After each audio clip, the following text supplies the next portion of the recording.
Coming back to this photo system, इसके अंदर क्या होता है कि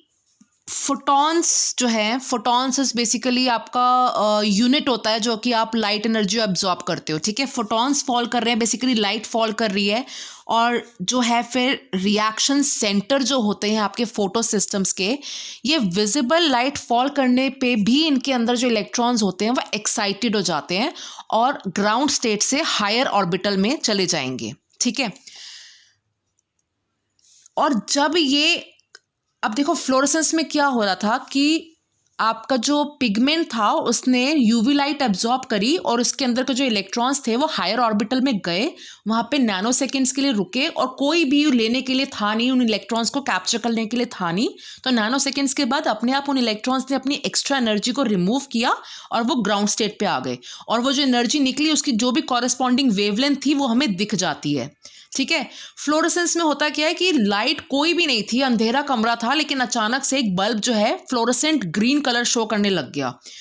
वहां पे विजिबल लाइट कोई भी नहीं थी। हमें लगेगा कि ये तो बड़ा मैजिक सा हो गया कि रात बिल्कुल अंधेरा हो रहा है और बिल्कुल एक ग्रीन कलर की लाइट बल्ब जल रहा है, अपने आप ही जल गया, यहाँ पे कोई इलेक्ट्रिक करंट है ही नहीं,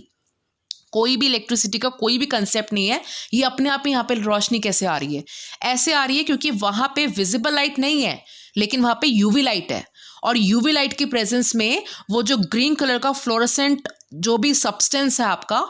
उसने अपने अंदर के इलेक्ट्रॉन्स को एक्साइट किया, और जब वो इलेक्ट्रॉन्स ग्राउंड स्टेट पे आए तो जो एनर्जी निकली, वो जो एनर्जी थी वो विजिबल स्पेक्ट्रम के अंदर फॉल कर रही थी, उसकी वेवलेंथ, समझ रहे हो? लाइट जो उसके ऊपर फॉल कर रही थी वो यूवी लाइट थी जो कि हम नहीं देख सकते,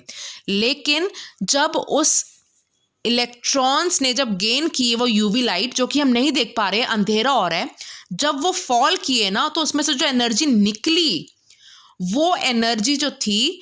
उसकी वेवलेंथ विजिबल स्पेक्ट्रम में फॉल कर रही थी, इसलिए हमें ग्रीन कलर दिख गया। तो ये इस तरीके से मैजिक हो जाता है फ्लोरेसेंस में। यहाँ पे फोटो सिस्टम्स के अंदर क्या होता है कि जो फोटोसिंथेटिक पिगमेंट्स होते हैं वो विजिबल लाइट को लेके भी एक्साइट हो जाते हैं और अपने इलेक्ट्रॉन्स को हायर ऑर्बिटल में भेज देते हैं। और क्योंकि फोटो सिस्टम के अंदर एक इलेक्ट्रॉन एक्सेप्टर भी बैठा होता है, तो जैसे ये इलेक्ट्रॉन्स एक्साइटेड होते हैं ना, they get captured by the primary electron acceptor, ठीक है। अब जैसे ही ये फोटो सिस्टम, तो ये रिएक्शन सेंटर था P700, ये P700 ने वो ली, वहां से लाइट ली और इसके अंदर के इलेक्ट्रॉन्स एक्साइटेड हो गए, ऊपर गए, और प्राइमरी इलेक्ट्रॉन एक्सेप्टर ने इसको कैच कर लिया, ठीक है। अब ये जो P700 है, it has become electron deficient. Remember, इसके इलेक्ट्रॉन्स वापस लौटे नहीं है इसके पास, इसके इलेक्ट्रॉन्स हमेशा के लिए निकल गए हैं, प्राइमरी इलेक्ट्रॉन एक्सेप्टर के पास चले गए हैं, and this reaction centre has become excited, ठीक है। अब इसके लिए शायद मैं थोड़ा सा आगे पहुंच गई हूँ, इसमें मुझे आगे जाना नहीं था इस पॉइंट पे। इस पॉइंट में आपको फोटो सिस्टम के स्ट्रक्चर में मुझे बस इतना ही बताना है बेटा कि एक रिएक्शन सेंटर होता है जिसमें आपका क्लोरोफिल ए मॉलिक्यूल प्रेजेंट होता है, एंटीना कॉम्प्लेक्स होते हैं, ठीक है, और प्राइमरी इलेक्ट्रॉन एक्सेप्टर होता है। इस जो एंटीना कॉम्प्लेक्स के फंक्शंस आपको करने हैं, आपको जो है ना कंटिन्यूअस हर सेकंड आपका जो रिएक्शन सेंटर है ना वो एक्साइटेड होता रहे, बार बार लाइट एब्जॉर्ब करे और एक्साइटेड हो जाए, बार बार लाइट एब्जॉर्ब करे और एक्साइटेड हो जाए। कंटिन्यूअस एक्साइटेशन ना, उसके लिए अकेले के लिए एनर्जी कैप्चर करके और कंटिन्यूअसली एक्साइटेड होना इज नॉट पॉसिबल। एक जना कितना काम करेगा कि लगातार एनर्जी ले रहा है और फिर वो एक्साइटेड होके दे रहा है, बाय चांस उससे एक मोमेंट पे एनर्जी कैप्चरिंग रुक गई तो वहां पे आपका पूरा का पूरा फोटोसिंथेसिस रुक जाएगा। इसलिए उसके सराउंडिंग बहुत सारे एक्सेसरी पिगमेंट्स होते हैं फॉर्मिंग एन एंटीना कॉम्प्लेक्स। ये क्या करते हैं, एक बार इसने कैप्चर कर ली, इसने अपनी लाइट पहुंचाई, ये एक्साइटेड हुआ, इस जैसे ही एक्साइटेड हुआ, एक्साइटेड होके ख़त्म हुआ, उसके उसी इमीडिएट पॉइंट पे इस वाले मॉलिक्यूल ने अपनी एनर्जी इसको पकड़ा दी, फिर जैसे ही एक्साइटेड होके ख़त्म हुआ, इस वाले मॉलिक्यूल ने इसको पकड़ा दी। Every accessory molecule is ready with a photon absorbed, और जैसे ही वो फोटोन एब्जॉर्ब करते हैं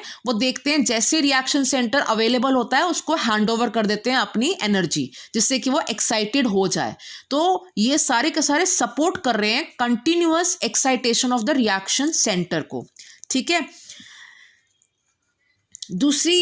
इंपॉर्टेंट चीज़ ये है एंटीना कॉम्प्लेक्स की, एंटीना कॉम्प्लेक्स जो होता है वो शॉर्टर वेवलेंथ्स जो होता है वो भी एब्जॉर्ब कर पाता है। जो रिएक्शन सेंटर है ये शॉर्टर वेवलेंथ्स को एब्जॉर्ब नहीं कर पाता, ये हायर वेवलेंथ्स ही एब्जॉर्ब कर पाता है। लेकिन जो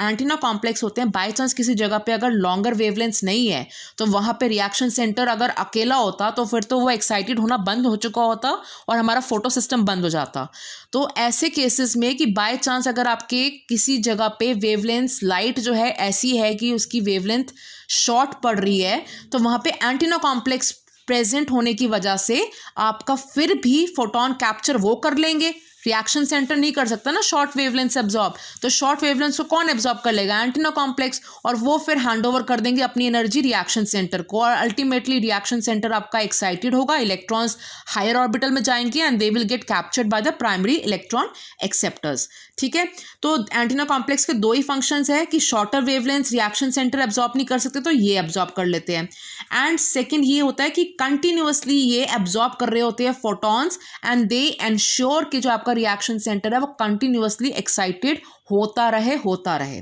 ठीक है, क्योंकि आपका जब तक ये रिएक्शन सेंटर आपके एक्साइटेड होते रहेंगे आपका लाइट रिएक्शन चलता रहेगा। जिस मोमेंट पे लाइट खत्म हुई, रात हो गई, उस मोमेंट पे क्या होता है, फोटोसिंथेसिस स्टॉप क्यों होती है, क्योंकि आपके ये रिएक्शन सेंटर एक्साइट होना बंद हो जाते हैं। जब ये एक्साइट होना बंद हो जाएंगे तो आपका लाइट रिएक्शन स्टॉप हो जाएगा और फिर आपका फोटोसिंथेसिस अपने आप स्टॉप हो जाएगा, बिकॉज जो CO2 फिक्सेशन है it is dependent upon light reactions, because light reaction provides ATP and NADPH।